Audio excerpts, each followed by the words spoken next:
मेरा नाम मकसूद अख्तर है। मैं दिल्ली कॉलोनी से आया हूँ। पहले भी मैं फ़हीम भाई से दवाई लेके गया था शुगर के सिलसिले में। पहले मेरी शुगर थी तकरीबन 350। तो मैं फ़हीम भाई ने मेरे को कहा था कि आप लग के 3 महीने का इलाज करो। मैंने वो इलाज लग के नहीं करा था, तकरीबन 1 हफ़्ते दवाई ली, फिर मैंने वो दवाई छोड़ दी। अब उसके बाद अब मेरी शुगर 550 पे पहुंच गई थी। तो फिर मैंने दोबारा फ़हीम भाई से रब्ता करा।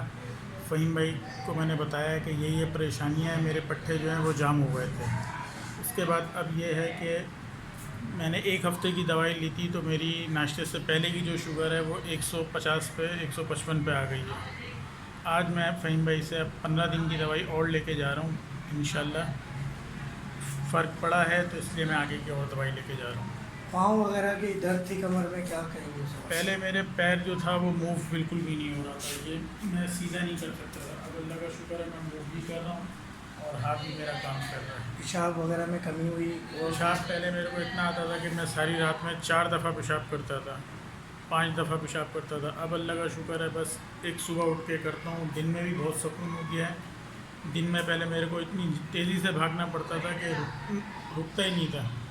ना नमाज के काबिल रहता था बंदा, ना कहीं आने जाने के काबिल रहता था। अब अल्लाह का शुक्र है दिन में 1 से 2 दफ़ा और रात में 1 दफ़ा।